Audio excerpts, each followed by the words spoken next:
A strange emperor, Heliogabalus. Which was the strangest Roman emperor?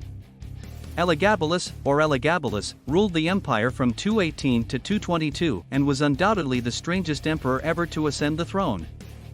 He loved to lock his friends in rooms full of lions and tigers. The tigers and lions were tame and not wild, so this didn't end violently, he just loved to scare people. He enjoyed organizing dinners and serving other fake foods while he ate real food. He would force his guests to dine on the fake food by forcing them to appreciate it. Elagabalus loved the penis, he really loved it. In fact, his religion, which I will talk about later, was based on phallic images. Elagabalus loved sex more than any other emperor, and this is no small thing. It is said that he went to brothels and chased away prostitutes so that he could pretend to be a prostitute himself. He built a large sex chamber in the building, and they say he stood naked at the door asking passers-by to have sex. He would have men with a big dick searched all over town and set up spectacular sex parties with them. Many of the more gifted men in Rome found themselves gaining high-level political positions on the basis of their size. While Elagabalus was born biologically male, he would probably be classified as a transgender today. This is at least the most commonly accepted theory. Personally, I think he was just a little crazy, but we'll discuss that later. Of course, to reflect his gender identity, he often dressed as a woman.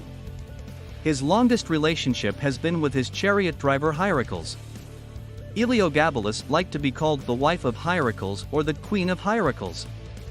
He asked a doctor to remove his genitals and replace them with female genitals, even though he never lived long enough to actually do it, and he probably would have died during the operation. While there is nothing wrong with being transgender today, things were not like that in Rome back then. There was no real talk of transgender rights. There are also no recorded accounts that anyone was actually a transgender person in ancient Rome. The Romans were patriarchal warriors who preached the morality of the simple, peasant life over a life of wealth and excess. So their emperor, their representative and undisputed ruler, who referred to himself as the queen of a chariot driver, was a huge embarrassment and a sign of weakness for the Romans. This behavior already seems strange now, we can't even imagine what he meant back then. The best way to describe it would be like having a furry for president, and that the president has absolute power over life and death. He is not a furry who admits it's just a fetish, but a person who thinks he is really half a fox, always in disguise, who rules us for life. He had 5 wives in his short 4-year reign.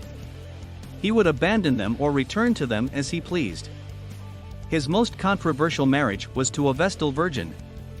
This was a huge affront to the gods and people of Rome. Vestal virgins were sacred. They were the epicenter of the Roman religion, and even touching one could have you executed. Long ago Rome had a string of kings, at the time of the city's founding, but these kings were driven out forever by a revolt when one of them raped a Vestal. This story of the last king is probably a myth, but it was believed to be true, and it was the story on which Rome was built. So having an emperor, a bit like a king, who forced a Vestal to marry him was an affront to Rome. He was putting his young friends in top positions in the government with disastrous effects. He thought he was a god. In addition to being the Roman Empire, he was the high priest of the sun god Elagabalus, hence his name. He cared much more about this position than that of the emperor, and this explains why, as a fundamental part of his religion, he would spend his nights organizing sumptuous ritual parties where he would sacrifice animals and dance naked. He practically got rid of the Roman religion. He directly challenged the Roman gods by replacing the cult of Jupiter and all gods with Elagabalus. He also forced the Senate to follow him in this cult of the sun god. This not only infuriated the Romans, but frightened them deeply. What horrors would Jupiter Optimus Maximus have rained on the Romans' heads once he realized that he had been abandoned for some Eastern sun god? He was Syrian, or in any case of Middle Eastern origin. In itself there was nothing strange about this, but the way in which the wore it was a bit special. He never started dressing like a Roman, speaking like a Roman, or behaving like a Roman. He seemed to intentionally ignore or go against almost any social norm. This was a direct attack on the Roman people. He was saying Syrian culture is better, and the Romans tied it to their finger quite a bit. Now, these are the stories I'm willing to believe true. There are much stranger stories about him recorded in history. But often when an emperor is hated, things are exaggerated or simply made up to erase his legacy. That said, much of what has been written about him is true. In the end, they've had enough. When word got out that the young heir Alexander was either dead or held captive in the palace, the royal guard, the Praetorians, rebelled and demanded that Alexander be immediately handed over to them. If Heliogabalus had not granted the request, they would have killed him. With no other choice, Elagabalus took Alexander to the Praetorian camp. The guards immediately welcomed the young Alexander as their Caesar, emperor, and immediately killed Heliogabalus. In the end, this period was of little importance. His religious reforms were swept away, his court appointees were sacked, and every other law he passed was cancelled. He didn't rule long enough to do any real damage and passed as a footnote to history. Probably Elagabalus was not a bad person, to tell the truth. If any of us had been in his shoes, perhaps we would not have been too different.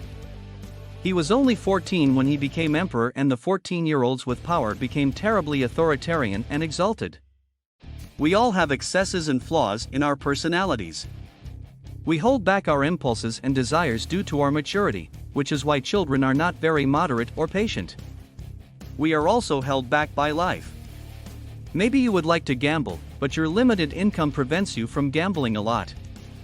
You may enjoy drinking or abusing certain drugs, but your responsibilities and finances keep you from overdoing it. Elagabalus had no bonds or maturity. He spent the years of his upbringing in excessive wealth. Not only was he a child when he became the undisputed ruler of the world, but he had infinite money and power. It was the law made in person, and he could do as he pleased. Combine this with about half of the Roman Empire's GDP, which he owned directly, and you have a recipe for disaster. Elagabalus was strange and flawed, but he was never as cruel as other bad emperors. There were no purges, mass executions, and wars, so despite his many flaws, he wasn't that bad. In the end, he was probably just a kid, a stupid kid with crazy hormones that he could literally do anything he wanted. Ask yourself, at 14, what would you have done? Would you have been a wise ruler capable of leading one of the greatest empires ever, or by the time you were 14 would you even throw lavish sex parties? If it had been me, I think the parties would have been even bigger. Whenever we look at bad or crazy emperors, we generally see that they all have one thing in common: they were too young. Caligula was 24 when he became emperor. Commodus was only 16 when he became co-emperor. Caracalla, who wasn't actually that bad but is normally considered terrible, was only 19 years old. Nero was only 18 when he assumed the throne. Meanwhile, all the great and legendary emperors such as Trajan and Antoninus Pius were middle-aged men when they ascended the throne. In fact, every good emperor was middle-aged with the exception of Augustus, who had all the talent and skill that the gods would ever have granted to a man under 30. These men were mature, experienced, trained and committed, while their terrible colleagues were just children who held the keys to whatever they wanted. Simply, these terrible or crazy emperors weren't necessarily bad people, they were just children with wealth and power beyond belief. Is it really any wonder why Commodus was obsessed with becoming a gladiator, or why Caligula was so sexually depraved, or why Nero was more interested in music than in power? Again, ask yourself, would you have done better at 16 or 18?